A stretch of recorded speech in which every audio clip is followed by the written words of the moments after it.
جس نظام تعلیم و تربیت کے لیے آپ عورتوں کو مدرسوں میں بھیجنے کے قائل ہیں، لڑکیوں کو مدرسوں میں بھیجنے کے قائل ہیں، جس نظام تعلیم و تربیت کے لیے آپ اپنی خواتین کو جلسہ گاہ میں بھیجنے کے لیے تیار ہیں، جس نظام تعلیم و تربیت کے لیے آپ اپنی خواتین کو اجتماعات میں بھیجنے کے لیے تیار ہیں، جس نظام تعلیم و تربیت کے لیے آپ خواتین کو جماعتوں میں نکالنے کے قائل ہیں، اس نظام تعلیم و تربیت کے لیے اگر کوئی یہ کہہ دیتا ہے کہ بھئی اس کے لیے ایک بہترین جگہ مسجد ہے، اس کے لیے ایک بہترین جگہ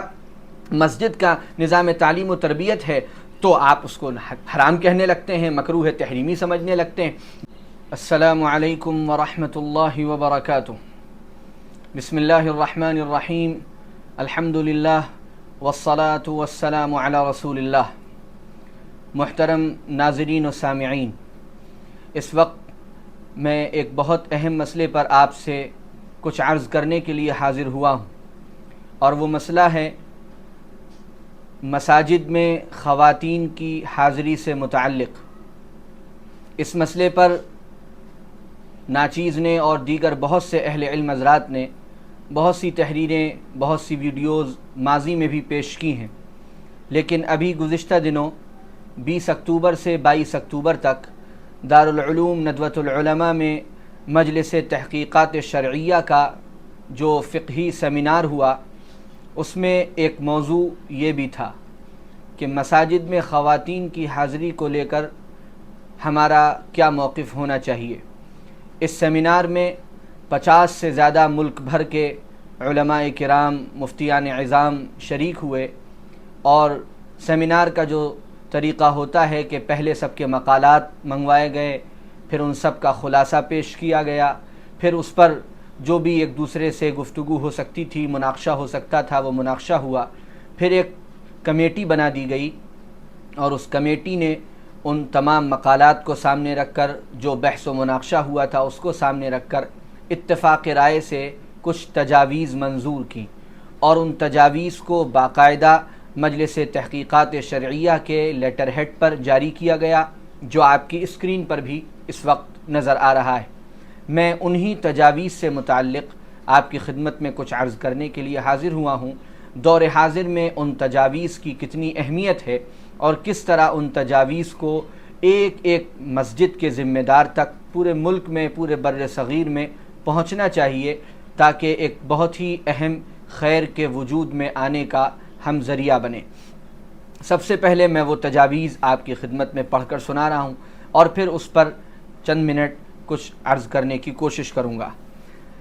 تجاویز بابت مساجد میں خواتین کی آمد کا حکم شرعی۔ نمبر 1، اسلام میں مساجد کو مرکزی حیثیت حاصل ہے۔ یہ عبادت کے ساتھ ملت کی روحانی، تعلیمی، سماجی اور اصلاحی و فلاحی سرگرمیوں کا محور ہے۔ نمبر 2،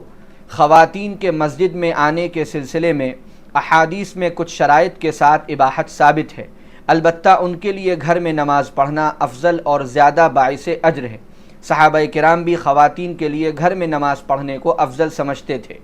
نمبر 3، اگر کوئی خاتون ضرورت کے تحت گھر سے باہر ہو اور نماز کے قضا ہونے کا اندیشہ ہو اور قریب میں مسجد موجود ہو تو وہاں نماز ادا کر سکتی ہے۔ نمبر 4، خواتین کے دعوتی و اصلاحی پروگرام کے لیے کوئی مناسب جگہ مہیا نہ ہونے کی صورت میں مسجد میں پروگرام کرنے کی گنجائش ہے۔ نمبر 5، جو خواتین ضرورت کے تحت گھر سے باہر ہوں، ان کے لیے فرض نمازوں کی ادائیگی کے لیے جن مساجد میں گنجائش ہے وہاں کوئی گوشہ مختص کرنا درست ہے۔ نمبر 6، شاہراہ عام، بازاروں اور عوامی جگہوں جیسے ریلوے اسٹیشن، ایئرپورٹ، ہاسپٹل وغیرہ کے قریب تعمیر ہونے والی نئی مسجدوں میں خواتین کے لیے ان کے سہولیات کی رعایت کے ساتھ مخصوص حصہ بنایا جانا مناسب ہے۔ یہ 6 تجاویز ہیں جو اس موضوع پر اس پورے سیمینار کے بعد، اس پورے مباحثے کے بعد تجویز کے طور پر، فیصلے کے طور پر پیش کی گئی ہیں۔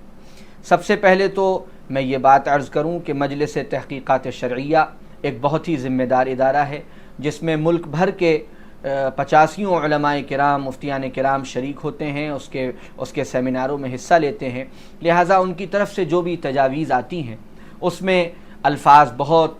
سوچ سمجھ کر، بہت نپے تلے لکھے جاتے ہیں۔ اب اس میں ایک ایک پوائنٹ پر میں آپ لوگوں کی خدمت میں کچھ عرض کرنا چاہ رہا ہوں۔ چونکہ ان تجاویز کے آنے کے بعد پہلے تو بعض حضرات کی طرف سے یہ بات بھی کہی گئی کہ سیمینار میں بہت سے لوگوں کی رائے کا خیال نہیں کیا گیا وغیرہ وغیرہ. مجھے اس بحث میں نہیں جانا. اس سلسلے میں اس سیمینار میں شریک دارالعلوم وقف دیوبند کے استاذ مفتی امانت علی قاسمی صاحب حفظہ اللہ کا ایک وضاحتی مضمون آ گیا ہے، جس میں انہوں نے ایسے تمام الزامات کو بالکل مسترد کر دیا ہے اور یہ بتایا ہے کہ سیمینار میں جو بھی فیصلے ہوئے، جو بھی تجاویز پاس ہوئیں، وہ بڑے صاف اور شفاف طریقے پر ہوئی ہیں اور اس میں کسی قسم کا کوئی اختلاف اور کوئی انتشار پایا نہیں جاتا. اب ان تجاویز کے متعلق میں آپ حضرات کی خدمت میں ایک ایک پوائنٹ سے متعلق کچھ عرض کرنے کی کوشش کر رہا ہوں، تاکہ اس سلسلے میں جو حضرات بھی کام کرنا چاہتے ہیں اور اس سلسلے میں کچھ ان کے ذہن میں فکر ہے، تو وہ ان تجاویز کی روشنی میں جو ملک کے معتبر اور محترم علماء کرام اور مفتیان عظام کی نگرانی میں تیار کی گئی ہیں، وہ اپنے لیے کوئی لائحہ عمل تیار کر سکیں. جو پہلا پوائنٹ ہے تجویز کی، جو پہلی شق ہے، وہ سب سے اہم ہے کہ مساجد مرکزی حیثیت رکھتی ہیں. وہ صرف عبادت کی جگہ نہیں ہیں، بلکہ وہ ایک پورا نظام تعلیم و تربیت رکھتی ہیں. حضور اکرم صلی اللہ علیہ وآلہ وسلم کے دور مبارک میں مسجد نبوی صرف ایک عبادت کی جگہ نہیں تھی، بلکہ وہ تعلیم و تربیت کی جگہ تھی. آپ اس پر غور فرمائیے کہ ایک طرف حضور اکرم صلی اللہ علیہ وسلم نے یہ بات فرما دی تھی وضاحت کے ساتھ کہ عورتوں کے لیے گھر میں نماز پڑھنا زیادہ اجر اور ثواب کا باعث ہے، لیکن اس کے باوجود حضور اکرم صلی اللہ علیہ وسلم کی مسجد میں خواتین حاضر ہوتی تھیں. اور روایات یہ بتاتی ہیں، میں کوشش کروں گا کہ ایک دو روایتوں کے حوالے بھی آپ کی اسکرین پر آئیں، کہ مسجد نبوی میں کئی صفیں خواتین کی ہوتی تھیں اور لمبی لمبی صفیں ہوتی تھیں. اس کے علاوہ جب صحابہ کرام میں سے کسی نے بعض عورتوں کو روکنا چاہا تو حضور اکرم صلی اللہ علیہ وسلم نے بڑی صراحت سے یہ بات فرمائی کہ لا تمنعوا اماء اللہ المساجد، اللہ کی بندیوں کو مسجد آنے سے مت روکو. ایک طرف یہ بتایا تھا کہ زیادہ فضیلت گھر میں نماز پڑھنے کی، اس کے باوجود حضور اکرم صلی اللہ علیہ وسلم نے کبھی خواتین کے حاضر ہونے پر نکیر نہیں فرمائی، اور جنہوں نے نکیر کرنے کی کوشش کی آپ صلی اللہ علیہ وسلم نے ان کو منع فرمایا. اس سے یہ بات صاف سمجھ میں آتی ہے کہ صحابیات دراصل دین کی اس تعلیم و تربیت کے لیے مسجد حاضر ہوتی تھیں جو ان کو حضور اکرم صلی اللہ علیہ وسلم کے خطبات سے، آپ کے بیانات سے، آپ کے مواعظ سے حاصل ہوتی تھی. یہاں تک کہ صحیح بخاری کی روایتوں میں ملتا ہے کہ عید کے موقع پر جب بعض عورتیں اپنے شرعی عذر کی وجہ سے نماز میں حاضر نہیں ہو سکتی تھیں، وہ بھی عیدگاہ کے احاطے میں موجود تھیں، تاکہ حضور اکرم صلی اللہ علیہ وسلم کے خطبے سے جو دینی تعلیم و تربیت ان کو حاصل ہونی ہے، جو ایمانی اور روحانی غذا ان کو حاصل ہونی ہے، وہ ان کو نصیب ہو جائے اور وہ اس سے محروم نہ رہ جائیں. اور یہی وہ بنیادی پوائنٹ ہے اور یہی وہ مرکزی مسئلہ ہے جس کو اگر ہم صاف کر لیں اپنے ذہنوں میں تو پھر یہ بڑی حد تک یہ بات سمجھ میں آ جائے گی کہ مساجد کا اصل جو کردار ہے وہ پورے علاقے میں دینی تعلیم و تربیت کا عام کرنا ہے. اور اسی لیے مردوں کے اندر جو ایک دینی بیداری زیادہ پائی جاتی ہے، اس کی وجہ یہی ہے کہ ان کا تعلق مساجد سے قائم ہوتا ہے. دوسرا پوائنٹ جو بتایا گیا کہ مسجد میں آنے کے سلسلے میں کچھ شرائط کے ساتھ اباحت ثابت. ہمارے یہاں جو بات چلی ہوئی ہے اور عام طور سے لوگوں کا جو تاثر ہے وہ یہ ہے کہ عورتوں کا مسجد میں داخل ہونا بھی ہم گناہ سمجھتے ہیں اور اسے ناجائز سمجھتے ہیں اور اسے حرام سمجھتے ہیں. بہت جرأت کی اور بڑی ہمت کی بات ہے ان بہت سے علماء کرام کی جنہوں نے اس مسئلے پر کافی عرصے سے محنت کی اور لوگوں کے ذہنوں میں یہ بات صاف کی، اور اب مجلس تحقیقات شرعیہ کی طرف سے بھی اس بات کو پیش کیا گیا کہ بعض شرائط کے ساتھ یقینی طور پر جو لوگ بھی عورتوں کے مسجد میں داخل ہونے کے جواز کے قائل ہیں اور حدیث کی روشنی میں قائل ہیں، وہ اختلاط کو پسند نہیں کرتے، وہ ان شرائط کے ساتھ ہی قائل ہیں جو شرائط اور جن احتیاطوں کو خود رسول اللہ صلی اللہ علیہ وسلم نے برت کر دکھایا. احادیث میں تمام صراحتیں موجود ہیں. حضور اکرم صلی اللہ علیہ وسلم نے زیب و زینت کے ساتھ مسجد میں عورتوں کو آنے سے منع کیا،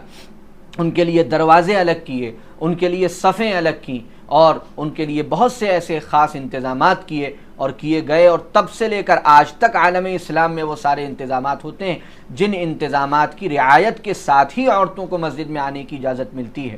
آج بھی جو لوگ اس کے جواز کے قائل ہیں وہ انہی احتیاطوں کے ساتھ ہیں۔ اصل مسئلہ اور اصل اشکال تو اس پہلو سے تھا کہ اس کو لوگ ناجائز سمجھتے ہیں، اس کو لوگ حرام سمجھتے ہیں، اس کو لوگ گناہ کا کام سمجھتے ہیں، حالانکہ حضور اکرم صلی اللہ علیہ وسلم کے دور میں بھی یہ عمل ہوتا تھا، صحابہ کرام خلفائے راشدین کے دور میں یہ عمل ہوتا تھا۔ حضرت عمر رضی اللہ عنہ جن کی طرف یہ نسبت کی جاتی ہے کہ انہوں نے عورتوں کو روکا مسجد میں آنے سے، جس نماز میں حضرت عمر رضی اللہ عنہ پر حملہ ہوا اور وہ اس کی وجہ سے شہید ہوئے، اس نماز میں موطا امام مالک کی روایت ہے کہ خود ان کی اہلیہ محترمہ مسجد نبوی میں موجود تھی۔ حضرت عبداللہ ابن عمر رضی اللہ عنہ کے صاحبزادے نے جب منع کیا اور یہ کہا کہ ہم اپنی عورتوں کو مسجد نہیں بھیجیں گے، ہم سختی کریں گے ان پر، تو حضرت عبداللہ ابن عمر رضی اللہ عنہ ناراض ہو گئے کہ میں تمہیں حضور اکرم صلی اللہ علیہ وسلم کا فرمان سناتا ہوں اور تم اس پر اپنی بات کہتے ہو۔ حضور نے وضاحت سے فرمایا کہ اللہ کی بندیوں کو اگر وہ مسجد آنا چاہیں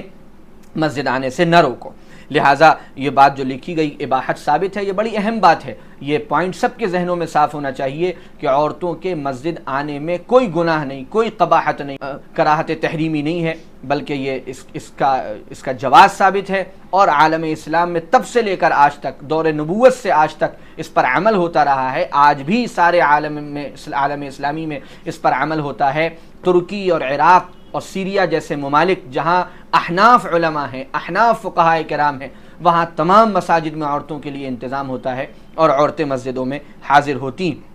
البتہ اس میں کوئی شک و شبہ نہیں کہ حدیث کی روشنی میں حضور اکرم صلی اللہ علیہ وسلم نے یہ بات فرمائی کہ عورتوں کے لیے گھر میں نماز پڑھنا زیادہ افضل ہے۔ دیکھیے اس میں ایک پہلو یہ سمجھنے کا ہے کہ لوگ یہ سمجھتے ہیں کہ جو لوگ مسجدوں میں مسجد سے عورت کا تعلق قائم رہے اس کی بات کہتے ہیں، وہ 5 وقتہ نماز کے لیے عورتوں کو مسجد میں لانے کی کوئی تحریک چلا رہے ہیں۔ یہ بات بالکل غلط ہے۔ اصل بات یہی ہے کہ مسجد کے اندر جو نظام تعلیم و تربیت ہے، جس نظام تعلیم و تربیت کے لیے آپ عورتوں کو مدرسوں میں بھیجنے کے قائل ہیں، لڑکیوں کو مدرسوں میں بھیجنے کے قائل ہیں، جس نظام تعلیم و تربیت کے لیے آپ اپنی خواتین کو جلسہ گاہ میں بھیجنے کے لیے تیار ہیں، جس نظام تعلیم و تربیت کے لیے آپ اپنی خواتین کو اجتماعات میں بھیجنے کے لیے تیار ہیں، جس نظام تعلیم و تربیت کے لیے آپ خواتین کو جماعتوں میں نکالنے کے قائل ہیں، اس نظام تعلیم و تربیت کے لیے اگر کوئی یہ کہہ دیتا ہے کہ بھئی اس کے لیے ایک بہترین جگہ مسجد ہے، اس کے لیے ایک بہترین جگہ مسجد کا نظام تعلیم و تربیت ہے، تو آپ اس کو حرام کہنے لگتے ہیں، مکروہ تحریمی سمجھنے لگتے ہیں۔ جلسے کے پوسٹروں میں ہم خود ہی لکھ کر لگاتے ہیں خواتین کے لیے معقول انتظام رہے گا، کانفرنسوں میں، سیمیناروں میں، اجتماعات میں خواتین کے لیے معقول انتظامات رہیں گے، درس قرآن درس حدیث کے لیے خواتین کے لیے معقول انتظامات رہیں گے، یعنی درس قرآن حضرت کا اور مولانا کا سننے کے لیے اور حضرت کا اور مولانا کا خطاب سننے کے لیے جلسہ گاہ میں اگر عورت جائے تو باعث اجر و ثواب ہے، اور یہی خطاب اور بیان سننے کے لیے مسجد چلی جائے تو مکروہ تحریمی ہے۔ یہ ایک عجیب سی ایک ایسی بات ہے جس پر ظاہر ہے کہ کسی کو بھی اطمینان نہیں ہو سکتا۔ لہٰذا اسی نظام تعلیم و تربیت کو مسجد سے اگر جوڑا جاتا ہے تو پھر اس کو گناہ کیوں سمجھنے لگتے ہیں، اس کو پتہ نہیں پھر ناجائز اور حرام کیوں سمجھنے لگتے ہیں۔ ظاہر ہے کہ ان تمام شرعی انتظامات کے ساتھ جو ضروری ہیں، ان تمام انتظامات کے ساتھ مسجد سب سے بہتر جگہ ہے تعلیم و تربیت کے لیے، کیونکہ اس کا اپنا ایک ماحول ہوتا ہے، اس کی اپنی ایک برکتیں ہوتی ہیں۔ جو لوگ باہر ملکوں میں رہتے ہیں اور ان کا اپنا کوئی دینی بیک گراؤنڈ نہیں ہے ان عورتوں کا، یا ہمارے ہی ملک میں جن گھروں میں کوئی دینی ماحول اور دینی بیک گراؤنڈ نہیں ہے، آپ جائزہ لے کر دیکھیں ان کے لیے دین پر قائم رہنا کتنا مشکل ہوتا ہے۔ باہر ملکوں میں بددینی کے ماحول میں رہنے والی عورتوں کے لیے واحد جگہ مسجد ہے جہاں سے جڑ کر اس کو اپنے اسلام کے بارے میں پتہ رہتا ہے۔ وہ محلے میں ایک گھر ہے کسی مسلمان کا، اب وہ خاتون اگر مسجد سے وابستہ نہیں ہوگی، کیونکہ وہاں سارے انتظامات دین سیکھنے اور سکھانے کے مسجد کے ماحول میں، اگر وہ مسجد سے نہیں جڑے گی تو وہ دین سے ہی نہیں جڑ پائے گی۔ عام طور سے یہ باتیں ان لوگوں کی طرف سے کی جاتی ہیں جن کا گھرانہ دیندار ہے، جن کا ماحول دیندارانہ ہے، جن کا بیک گراؤنڈ دیندارانہ ہے، تو وہ اس کو معمولی سمجھتے ہیں۔ ان گھرانوں کے بارے میں سوچئے جن گھروں میں دینداری کا ماحول نہیں ہے، ان گھروں کی عورتوں کا بہت سی جگہوں پر دین سے جڑے رہنے کا واحد ذریعہ مسجد اور اس کا نظام تعلیم و تربیت۔ انہی تجاویز کا تیسرا پوائنٹ یہ ہے کہ اگر خاتون گھر کے باہر ہے اور نماز قضا ہونے کا اندیشہ ہو اور مسجد قریب میں ہو تو وہ وہاں نماز ادا کر سکتی ہے، بالکل کر سکتی ہے، کرنی چاہیے۔ اور اصل بات تو یہ ہے کہ مسجد میں ایک گوشہ ہونا چاہیے ہر مسجد میں۔ اگر یہ انتظام ہوتا جو انتظام مسجد نبوی میں تھا اور آج بھی ہے، جو انتظام مسجد الحرام میں تھا اور آج بھی ہے اور دنیا کی مختلف مساجد میں ہے، تو عورتیں جو باہر نکلتی ہیں، ایک بنیادی بات ہے جس دور میں فقہائے کرام نے احتیاط بتائی اور فتنوں کا اندیشہ بتایا، وہ ایک ایسا دور تھا جس میں عورت کہیں نہیں جا رہی تھی، بالکل گھر کے اندر رہتی تھی۔ اب دور میں جو تبدیلی آئی ہے، زمانے میں جس طرح تبدیلی آئی ہے، یعنی حیرت کی بات ہے کہ حضور اکرم صلی اللہ علیہ وسلم کی حدیث ہے کہ اللہ کے نزدیک سب سے پسندیدہ جگہیں مسجدیں ہیں اور اللہ کے نزدیک سب سے بری جگہیں بازار ہیں۔ تو کوئی رائے ایسی ہو کہ بھائی عورت کا مارکیٹ جانا اور عورت کا بازار جانا اور عورت کا شاپنگ مال جانا یہ حرام ہے، کیونکہ سب سے ناپسندیدہ جگہیں، ظاہر ہے کہ ساری عورتیں آج بازاروں میں بھی جاتی ہیں، شاپنگ مالز میں بھی جاتی ہیں، مارکیٹس میں بھی جاتی ہیں، وہاں جانا حرام ہے یا نہیں یہ نہیں معلوم، لیکن مسجد جانا مکروہ تحریمی ہے جو اللہ کے نزدیک سب سے پسندیدہ جگہیں۔ یہ ظاہر بات ہے، ایک ایسی بات ہے جس پر غور و فکر کرنے کی ہم سب کو شدید ضرورت ہے۔ لہٰذا بازاروں میں جو عورتیں جاتی ہیں ان کو چاہیے کہ نماز کا جب وقت ہو تو جیسا کہ اس میں وضاحت ہے کہ کوئی مسجد قریب میں ہے تو وہاں جا کر نماز ادا کر لیں، نماز قضا نہ کریں۔ اگر وہاں خصوصی انتظام نہیں ہے تو مردوں کے باہر جانے کا انتظار کریں اور مردوں کے نکل جانے کے بعد کسی کونے میں جا کر نماز ادا کر لیں۔ چوتھی بات، خواتین کے دعوتی پروگرام کے لیے مناسب جگہ نہ ہونے کی صورت میں مسجد میں پروگرام کرنے کی گنجائش ہے۔ یقینی بات ہے خواتین کے لیے الگ سے بھی انتظام ہونا چاہیے، کیونکہ ان کے بہت سے شرعی عذر ایسے ہیں جن میں وہ مسجد نہیں جا سکتی، تو وہ ظاہر ہے کسی ایسی جگہ پر ان کا انتظام ہو جہاں جا کر وہ اپنے دین کو دینی تعلیم و تربیت حاصل کر سکیں، یہ بہت بہتر راستہ ہے۔ لیکن مساجد بھی اس کے لیے ایک آپشن ہے، وہ خاص ایام جن میں عورتیں مسجد نہیں جا سکتیں، جب ان کو اس کا مسئلہ معلوم ہوگا تو وہ ان دنوں میں شرکت نہیں کریں گی، باقی دنوں میں وہ ان میں شرکت کر سکتی ہیں، آ جا سکتی ہیں۔ پھر یہ کہہ رہے ہیں پانچویں اس میں کہ جو خواتین ضرورت کے تحت گھر سے باہر ہوں ان کے لیے فرض نمازوں کی ادائیگی کے لیے جن مساجد میں گنجائش ہے وہاں کوئی گوشہ مختص کرنا درست، یہ مساجد کے ذمہ داران کی یہ ذمہ داری ہے کہ مسجد میں کوئی ایک حصہ ایسا رکھیں کہ راہ چلتے اگر کوئی عورت آ جائے، کسی کام سے باہر نکلی ہوئی کوئی عورت آ جائے تو وہ اس ہال میں، اس کمرے میں ایک یکسوئی کے ساتھ نماز ادا کر سکے اور عبادت کر سکے۔ ذمہ داران مساجد کو اس پر توجہ دینی چاہیے۔ آخری بات، شاہراہ عام، بازار اور عوامی جگہوں کے قریب جو مسجدیں ہیں وہاں پر مخصوص حصہ عورتوں کے لیے بنایا جانا چاہیے۔ ظاہر ہے کہ یہ تو اب ہر جگہ پر شاہراہ عام جو اسٹیشن وغیرہ کی مسجدیں ہیں جہاں سے مسافر نکلتے ہیں، لوگ آتے جاتے ہیں، وہاں جو اب نئی تعمیر ہونے والی مسجدیں ہیں، مجلس تحقیقات شرعیہ کی یہ تجویز ہے کہ وہاں پر ایسا انتظام ہونا چاہیے کہ عورتوں کے لیے بھی کوئی گوشہ ہو، بلکہ اس کا تو اب سچی بات یہ ہے کہ ہر جگہ عورتیں باہر نکل رہی ہیں اور مختلف اوقات میں نکل رہی ہیں، مختلف ڈیوٹیز کے لیے نکل رہی ہیں، تو ان تمام جگہوں پر مساجد میں اس کا کوئی نہ کوئی خاص انتظام یقینی طور پر ہونا چاہیے۔ میں نے جب یہ تجاویز آئیں تو اس پر کچھ ایک دو تحریریں لکھیں، اس پر ہمارے بعض حضرات کو کچھ اشکالات ہوئے تھے، وہ 2-3 پوائنٹس ہیں، اس کو بتا کر میں بات ختم کرتا ہوں۔ جو پہلی بات تھی وہ تو میں نے عرض کر دی کہ کیا سیمینار میں لوگوں کی بات نہیں سنی گئی، اس کے لیے میں نے بتا دیا کہ مولانا مفتی امانت علی قاسمی صاحب دارالعلوم وقف کا ان کا مضمون دیکھ لیا جائے۔ پھر بعض لوگوں نے کہا کہ بھئی سیمینار میں جو فیصلہ ہوا ہے اس پر رائے نہیں دینی چاہیے، اس پر کچھ کہنا نہیں چاہیے۔ جب سیمینار میں جو تجاویز منظور ہوئیں انہیں عوامی طور پر نشر کیا گیا ہے، انہیں اخباروں میں بھیجا گیا ہے، انہیں تمام لوگوں تک پہنچایا گیا ہے، وہ اسی لیے کیا گیا ہے تاکہ لوگوں تک تشہیر ہو، لوگوں تک بات پہنچے، لوگوں کو صحیح بات معلوم ہو۔ اور ظاہر ہے کہ جب کوئی بات آتی ہے تو اس میں بعض چیزوں پر آدمی کو، کسی کو بھی کوئی بات، اپنی بات کہنے اور رکھنے کا موقع مل سکتا ہے۔ لوگ مخالفت میں بہت سی باتیں کہنے وہ آپ کو منظور ہے، لیکن تائید میں کوئی کچھ کہہ رہا ہے تو آپ کہہ رہے ہیں کہ یہ بات کسی کو نہیں کہنی چاہیے، سیمینار کی بات سیمینار تک رہنی چاہیے۔ تو پھر سیمینار کے ذمہ داروں نے اس کو نشر کیوں کیا، پھر اس کو اخباروں میں کیوں بھیجا، پھر اس کی ویڈیوگرافی کیوں ہوئی، پھر وہ عوام تک کیوں پہنچایا گیا۔ اسی طرح جسے سیمینار میں مناسب اور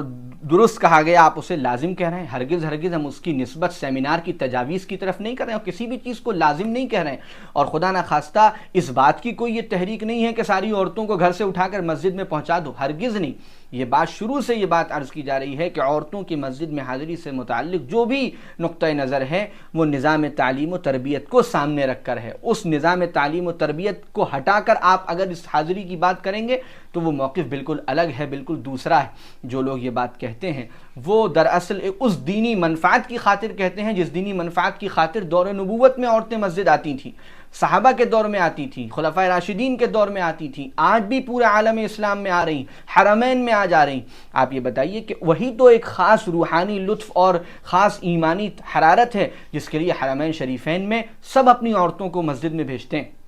اگر یہ فضیلت گھروں میں نماز پڑھنے کی آپ بھی مانتے ہیں, ہم بھی مانتے ہیں, تو پھر ان میں سے کتنے حضرات ہیں جو جب حج اور عمرے پر جاتے ہیں تو اپنی خواتین سے کہتے ہیں کہ تم گھر میں نماز پڑھو, ہوٹل میں نماز پڑھو, تمہیں مسجد جا کر حرم میں نماز ادا کرنے کی ضرورت نہیں ہے کیونکہ تمہارے لیے ہوٹل میں نماز پڑھنا زیادہ بہتر ہے. کوئی نہیں کہتا, کیونکہ حرم میں نماز پڑھنے کا ایک جو لطف ہے اور ایمانی اس کی جو ایک تاثیر ہے اور اس سے ایک خاص اجتماعیت کا جو ایک احساس ہوتا ہے اس کا اندازہ سب کو ہے, اور سب کی خواتین مسجد ہی میں وہاں حاضر ہو کر نماز پڑھتی ہیں.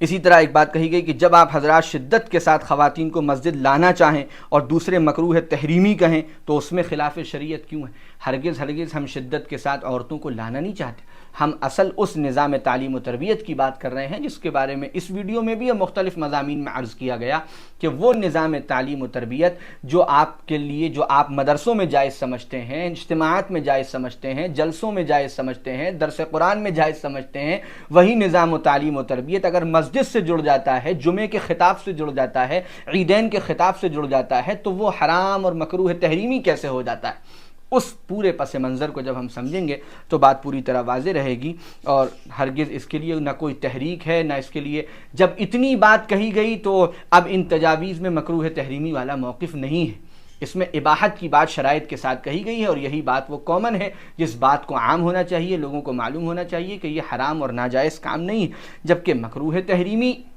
جب کوئی آدمی کوئی بات کہتا ہے تو ظاہر ہے پھر اس کے لیے اس کو بہت سے دلائل بھی دینے ہوتے ہیں, بڑے ثبوت پیش کرنے ہوتے ہیں. دور نبوت, دور ادوار خلفائے راشدین اور تب سے لے کر آج تک تواتر اور توارث کے ساتھ امت میں جو عمل جاری ہے, ظاہر ہے کہ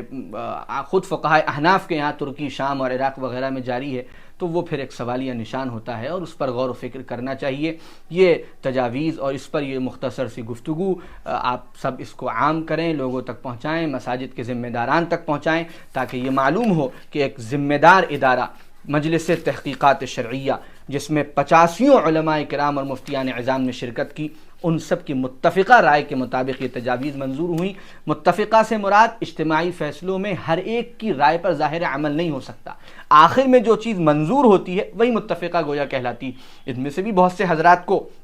بعض تجاویز سے اتفاق نہیں ہوگا, اختلاف ہوگا, لیکن تجویز کمیٹی نے جو چیز پیش کر دی ظاہر ہے کہ پھر وہ اس پورے فقہی سیمینار کا خلاصہ اور لب لباب ہوتا ہے. وآخر دعوانا ان الحمد للہ رب العالمین.